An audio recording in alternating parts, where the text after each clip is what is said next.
Hi, I'm Mike Mercier with Screen Education, and I would like to present to you the findings of a survey that we conducted over the summer in partnership with Innovate MR and statistician Glenn Stark of Albuquerque, New Mexico. And this was a national survey of high school teachers. And the primary focus, the big objective, was to look at broad solutions to smartphone addiction. So we wanted to see if the teachers felt frustrated enough with the degree of disruption in the classroom and the problems the smartphones are causing them, that they felt that society really needs to address this problem with broad-based solutions. So, for example, regulation would be an example of a big, broad, bold solution to the problem, right? And that's one of a number that we looked at. Now, I'd like to start off just giving you an overview, sort of like the background of the survey, what led us to do this.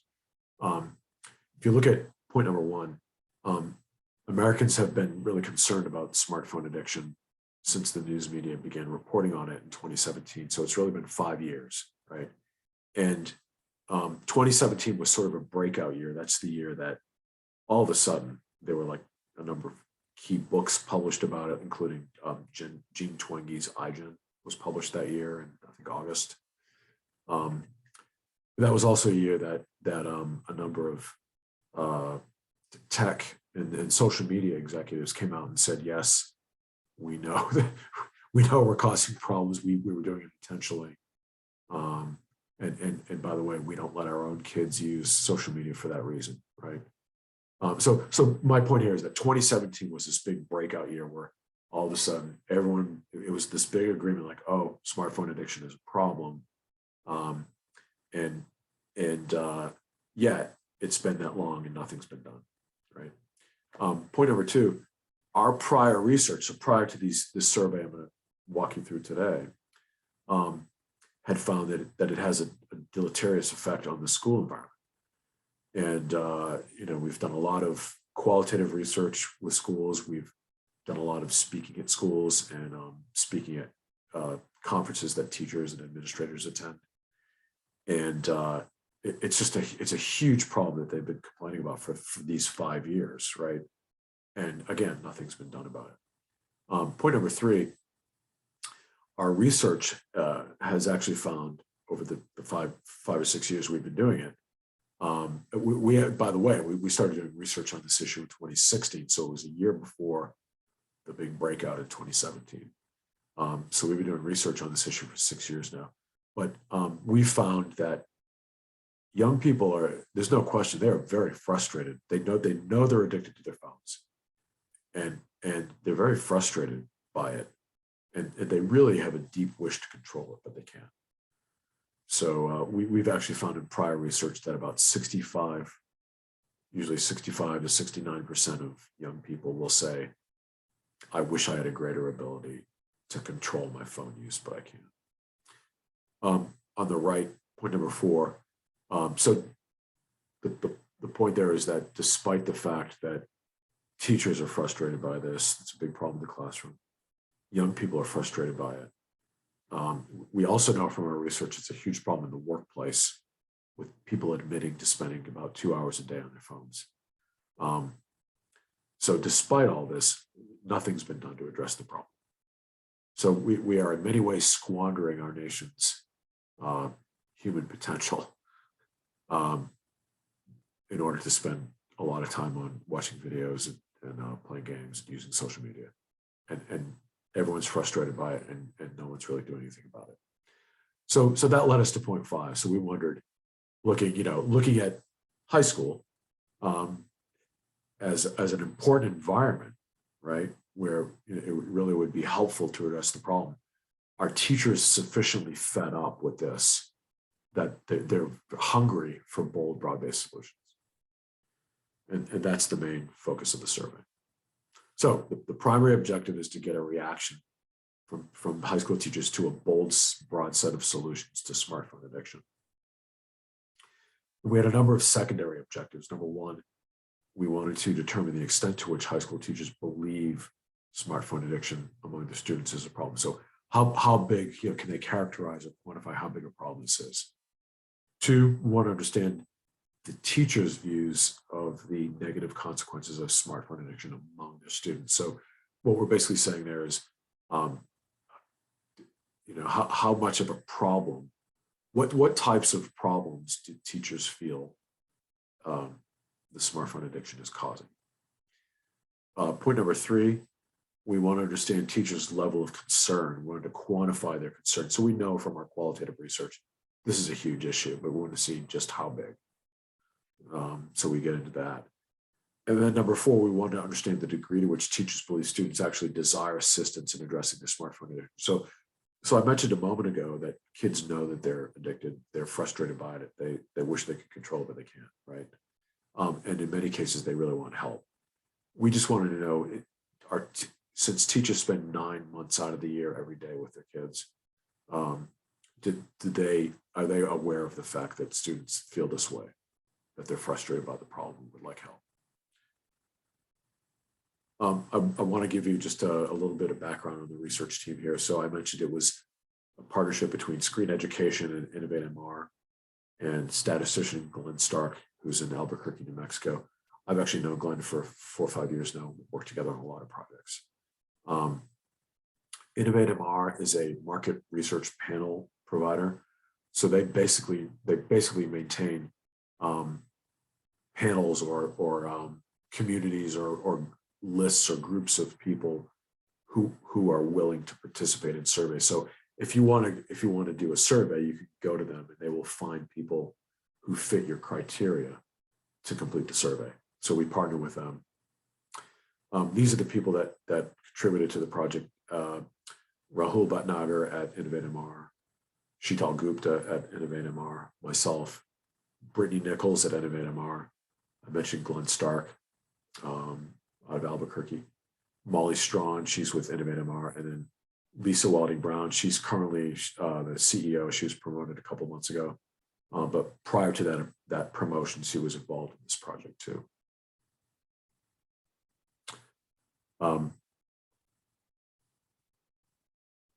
Excuse me here. Okay. The research process, just briefly. So we recruited participants using Innovate MR's Vision Suite platform. This is the platform for maintaining the panels and recruiting people. To qualify to be in the survey, teachers had to be at least 24 years old. They had to be employed full-time in education as a teacher. They had to have been teaching for at least 2 years, and they had to teach high school, grades 9 through 12. And once they qualified, they completed an online survey, and that was programmed and fielded using Innovate MR's Vision Surveys panel. So this platform has this survey software built into it. The sample size, we had 353 teachers, and that gave us a margin of error of 5%. And just briefly, I want to give you an overview of the panel demographically before I start with the findings. So gender, it was skewed with skewed female with 61% of respondents being female, and that obviously was done intentionally to reflect the demographic composition of the teacher population. They had to teach grades 9 through 12. It's a little bit skewed toward 10 and 11. This is the racial composition. It's skewed a little heavy with Native Americans, and that, to some extent, that reflects the fact that Innovate MR heavily recruits underrepresented groups for their panels. Glenn Stark, the statistician that we worked with, he actually did some statistical manipulations to see if he could reweight the Native American representation so it was smaller and more representative of the actual population of teachers. And when he did that, we basically had the same numbers. There was really no difference between the Native American group and the larger sample. So in other words, the Native Americans' views were similar to the general population of teachers. Ethnicity, 22% were Hispanic. So now I'd like to get into the findings. the first issue is how widespread is smartphone addiction? So teachers, the high school teachers estimated that 63% of the students they teach are actually addicted to their phones. So that's a pretty strong number, and that's pretty close, like I mentioned, to the 65% that we find tell us they're unable to control their smartphone use. Now, we also asked them, we asked them, what percent are addicted to their phones? And then we kind of asked the same question here, but we didn't use the word addiction. And we did this as a way to check, okay? Because we know that in some ways the term smartphone addiction has developed, or it's developed a pejorative connotation. It's more pejorative than it was initially. And we also know that a lot of people don't technically know the definition of addiction. So we asked about addiction, and then we described addictive behaviors or compulsive behaviors, right? So we said here, what percent of your students have trouble controlling, regulating, or self-limiting the amount of time they spend using their smartphone each day? And you see the number was very similar. There was 63% say their students are addicted, and here we have 61% saying they have trouble controlling, limiting, and regulating their phone use. So it was a pretty accurate estimate. The numbers are very close. So. Now, in terms of teachers' level of concern about this problem, you can see here that over half said that they had a high level of concern about their students' smartphone addiction. And then 39% had a medium level. Only 9% said it was low, and nobody said they had no concern. So you can see this is something that teachers are very concerned about. And if you combine the medium and high, that's what 91% basically saying medium or high level of concern. These are very powerful numbers. So rest assured, teachers feel like this is a very big problem for them. And now, as I mentioned earlier, we looked at what kinds of problems is it causing? And these teachers said 79% said that they feel that the students' excessive phone use is an obstacle to their students achieving the grades that they're actually capable of achieving. When we survey kids and ask them that question, like teens or just high school students, it's around 41, 43% will say, I feel like, my phone is an obstacle to my achieving the grades I'm capable of achieving, right? Now, teachers, as educators who have, the perspective of someone who's taught for a number of years and who's seen different groups of students, and someone who's more mature and understands how education works, they're extremely concerned and feel that the phones are a big obstacle to their students doing well in school. So, we also wanted to ask them if they felt that the phones were having a negative social emotional effect on their students. And we worded the question to say, okay, well, we know with the COVID lockdowns in the last year, it's been sort of a unique situation, and kids have relied on their phones more because they've been isolated. So it's been like a socializing lifeline, right? So we asked them to think back to, prior to COVID-19. Did they feel prior to COVID-19 that the phones were having a negative social emotional effect? And you can see 49% agreed and then 24% strongly agreed. So that's what 73% say yes, the phones have had a negative social emotional effect on kids.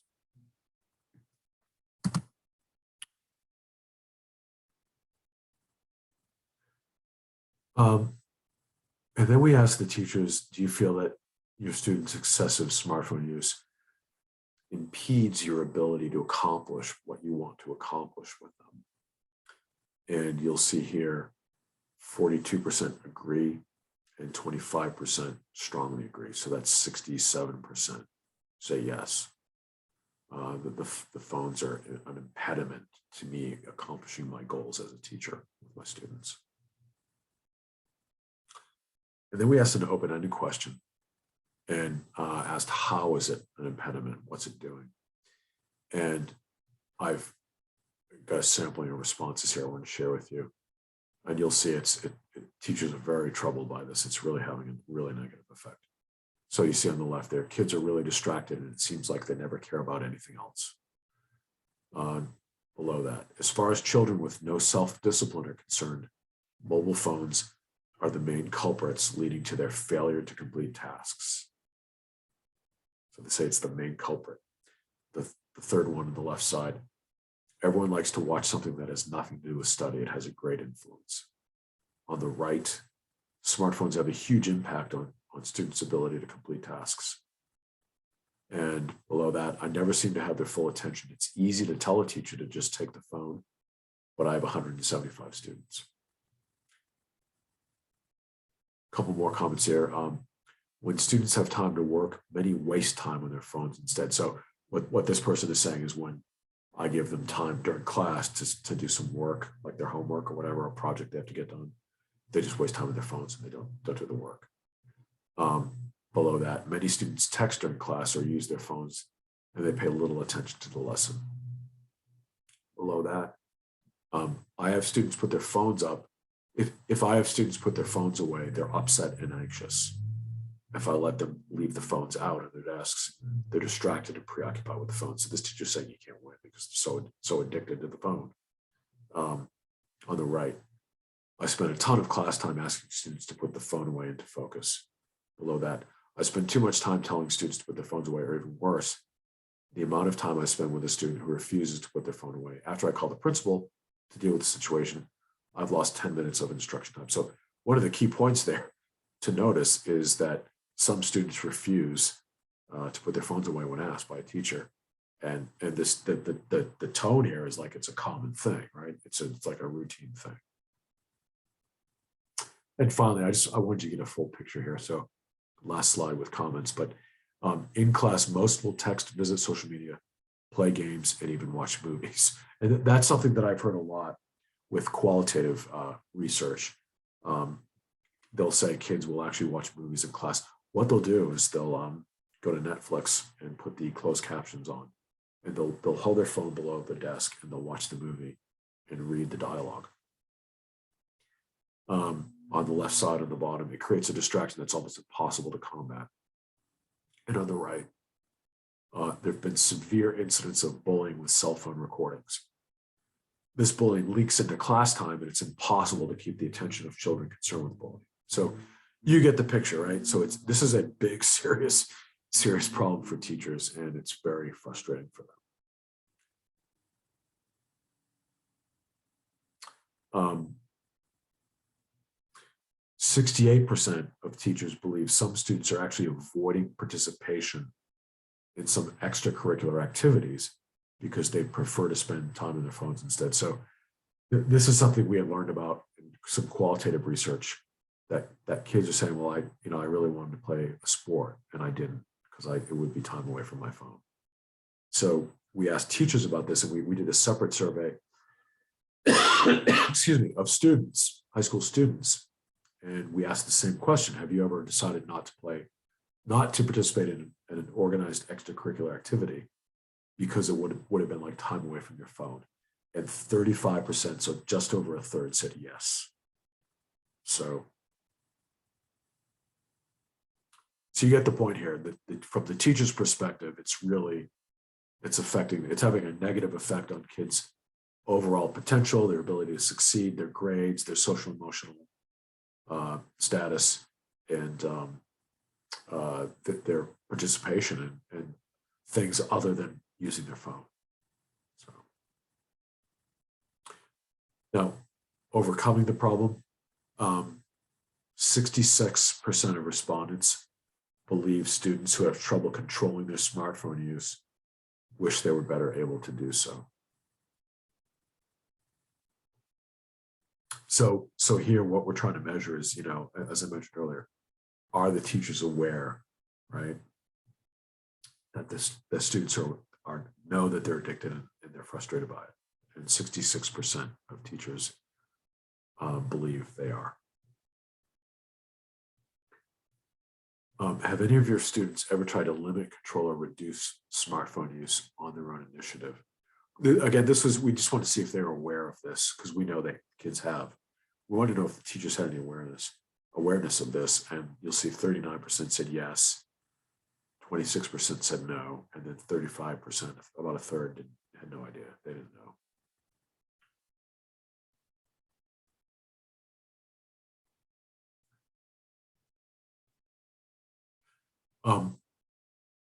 We found 55% of teachers believe students who have trouble controlling their smartphone use wish someone would help them reduce the time they spend using their smartphone by imposing daily time limits on them. So this is just over half of teachers. They actually believe that kids who are addicted to their phones wish someone would impose limits on them. And that's an issue that we've explored in our previous research too. And I think we typically find it was about 26% in one survey. So 26% of teens said that they wish someone would impose limits on them because they can't control their phone use themselves. 82% of teachers believe students would be better equipped to succeed in life if they had a greater ability to self-limit their phone use. So we know it's a problem, right? It's a problem, and it's causing kids problems. It's frustrating teachers in the classroom. The teachers believe that a certain percentage of kids are frustrated by this and wish they could control it. Now the question is, should we do something about it? Should we just continue to let kids go on this way, or should we try to address the problem? And you could address it in two ways, right? You could impose limits, or you could teach kids how to self-control, or you could do both, right? So we asked teachers, do you believe we should begin to teach people while they are young how to self-limit their smartphone use? Or should we leave them to figure it out on their own, how to self-limit, their smartphone use? And the reason that we asked this question is we've heard, I've heard high-level administrators at a school, and I mean, like superintendent or principal, say, well, we really shouldn't address the problem because they're going to have to figure it out on their own when they start working. They'll be adults, and they've got to figure out how to control it, right? The problem with that is we've done 5 studies now with adults in the workplace, and they're not figuring it out. So we're finding that adults admit that they're spending 1.4 hours every day at work using their phone for non-work purposes. And then, so that's when we say, well, how much time do you estimate you spend? They'll say 1.4 hours on average.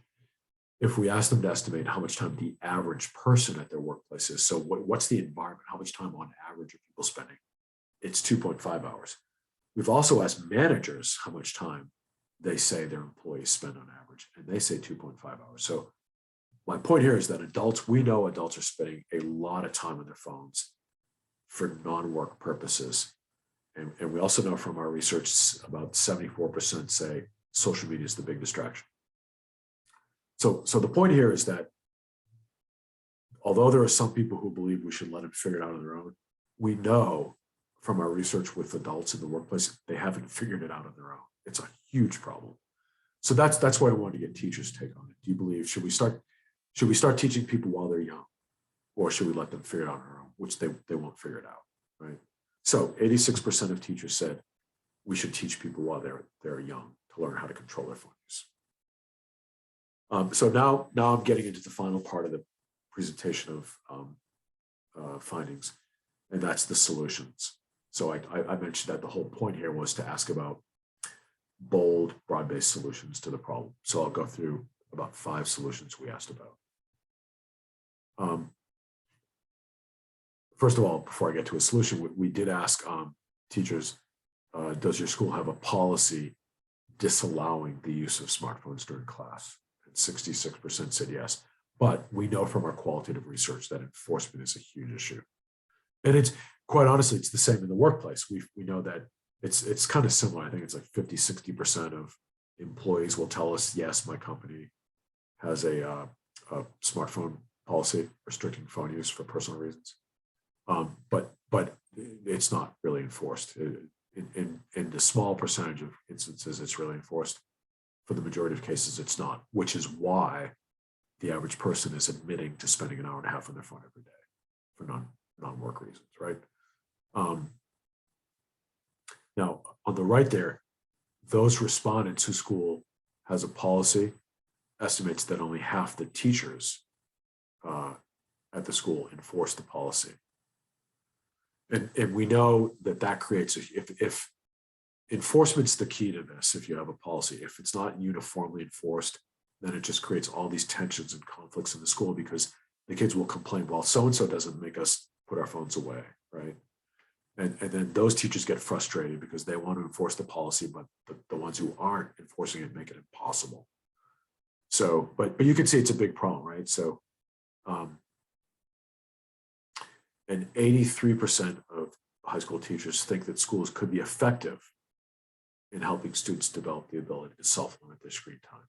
So 83% of teachers say, yeah, schools could really have an impact on this. They could really have an effect on it if they did something about it. 85% of respondents feel that schools should play a role, right? So not only could they be effective, they actually think schools should play a role in teaching students how to develop the ability to self-limit their screen time. I want to mention in France had implemented a law, I think 3 years ago. I think this is the third or fourth year they've done it, that across the country. So it was the French Ministry of Education. They have a countrywide law, nationwide law, that you cannot bring your phone, have your phone out, or it has to be in your locker, or just don't bring it to school if you're 15 or under across the country.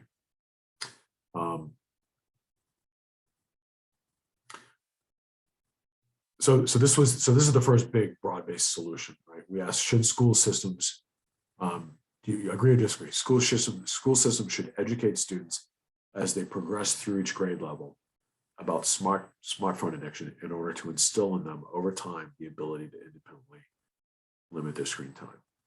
And you see these numbers are huge, right? So 56% agree, and then 25% strongly agree. So that's 81% say yes, school systems should educate students.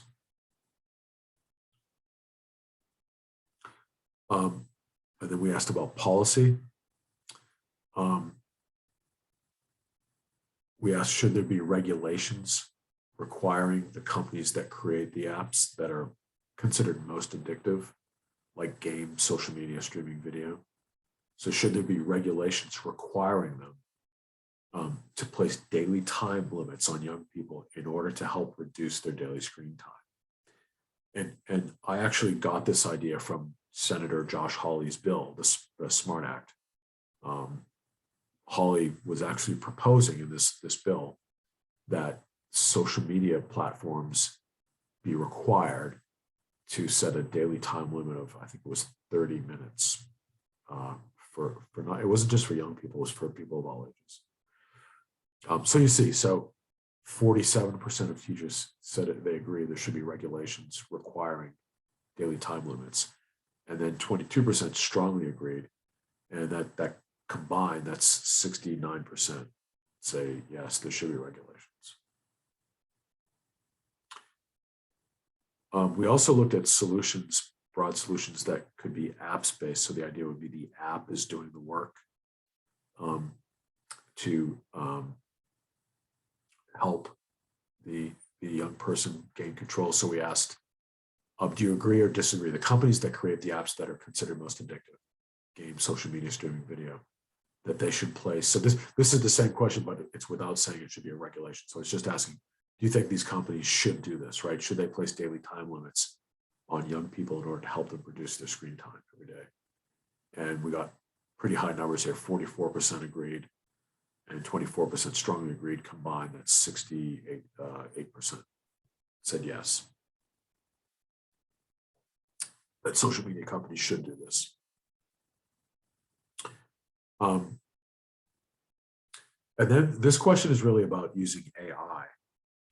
That's really what this is. We decided not to use the term artificial intelligence in the question because we thought there could be a certain percentage of people that don't understand what it is and really how it works.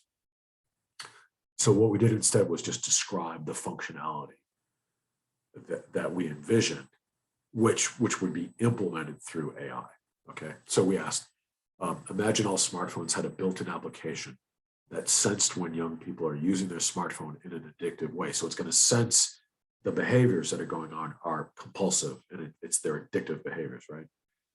And that then help them regain control by coaching them and by temporarily limiting their access to the addictive content. So the idea with coaching them would be over time to repeatedly help them internalize, right, attitudes and views, right, perspective, values, right, that would help build up their ability to regulate and control their phone use, to cut off addictive behavior when it starts, okay, to help build up their will, right? So that's the goal of the coaching. And then number two, to temporarily limit their access. So the idea would be in that moment when they're behaving compulsively and they can't control themselves, to do them a favor and stop, right? So cut it off, and the AI could figure out, how much time they need to cool off and regain control, right? So we asked teachers, how would you feel about this application? And you can see these numbers are really high, right? So 55% said positively, and then 31% said very positively. So that's 86%. Say this would be a good thing if we had AI apps like this to address the problem. And this was the last solution, and this was a change in culture. This had, I think, the highest numbers. So we asked, would it be good? And so we asked, would it be good if society, agree or disagree, it would be good if society began placing greater emphasis on developing within young people personal qualities that would help them control their screen time. And this would be qualities like discipline, self-control, sacrifice, and a focus on achievement. And the reason we ask this is that through some focus groups with kids, we've gotten feedback that indicates they feel like they lack this. We almost got the sense it would be soul nourishing if someone would, focus on these values, because these things really sort of elevate us, right? And there used to be more in our society, more of an overt focus and emphasis on these things, and it's really dwindled in the last 20, 30 years. So you can see 46% of teachers agree, and then 49% strongly agree. And if you combine that, that's 95%. I mentioned that we did a similar survey with high school students, and we did another similar survey with workplace managers. So we're looking across these three groups, and this was the solution that had the highest. I forget that the students, it was close to 80%, I think, of students agreed with this. It was very high. And it was the same thing with the managers. I think the managers, it was in the 90% range. So my point here is that I really feel like there's a deeper hunger for this sort of shift in societal values. So just a brief summary here. So high school teachers believe excessive phone use is a widespread problem among their students. So it's a big problem.